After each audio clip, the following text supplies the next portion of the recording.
లేకుంటే అదో ఇదో వేసుకొని చచ్చిపోదాం అనుకొని ఆడికే విముక్తి అనుకుంటారు. కానీ ప్రభు ఏమంటున్నా అంటే మన ఆత్మకు సావు లేదు. మన శరీరంతో జరిగిన ప్రతి పాపానికి ఏముంది సాదృశ్యము?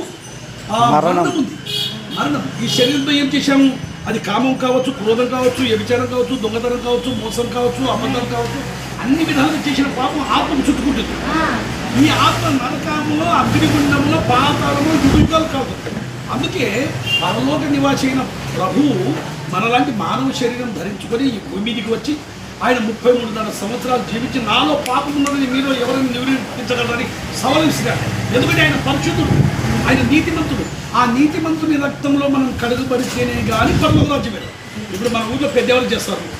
ఎందుకు ఊరు బాగా శాంతిగా ఉండాలని గుడ్డపోతులు, మేకపోతులు, పొట్టేళ్ళు, కుంభములు, కోడి పుంజులు ఇవన్నీ ఎందుకు ఇస్తారంటే ఊరు శాంతిగా ఉండాలని. ఊరికే శాంతికి ఇన్ని దున్నపోతులు, ఇన్ని కోళ్ళు, ఇన్ని మేకలు, ఇన్ని పొట్టేళ్ళు కోస్తున్నావే.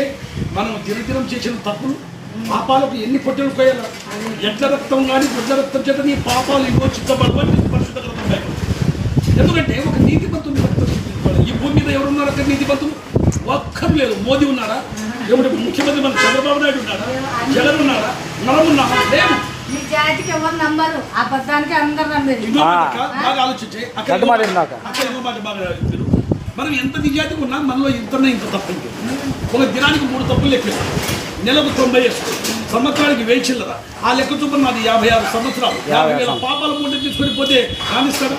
పోనీ హోటల్ ఇంత బాగుంది, మురదకాలతో, పేడకాలతో, పెట్టకాలతో వస్తే అన్న హోటల్ అన్న ఇది, మీరు బయట నీళ్లు ఉన్నాయి కడుక్కోరండి అన్న. మీకు వద్దనం, మీకోసమే పెట్టాం కానీ మీరు రండి, కాకపోతే కడుక్కొని రండి. దేవుడు కూడా అదే అంటున్నాడు. పరిశుద్ధమైన లోకం నుండి నీ తల్లి గర్భంలో ప్రవేశించి ఈ భూమి మీదకి వచ్చి అనేకమైన పాపాల మూట తీసుకొని వస్తే ఎట్లా వస్తావు నాయన? అందుకే నా ప్రియకుమారుని యేసు రక్తం చేత కడగబడిరా, నీకోసమే బలి ఇచ్చా. ప్రభువా పాపినైనా నన్ను క్షమించమంటే ఎంత ఘోరం.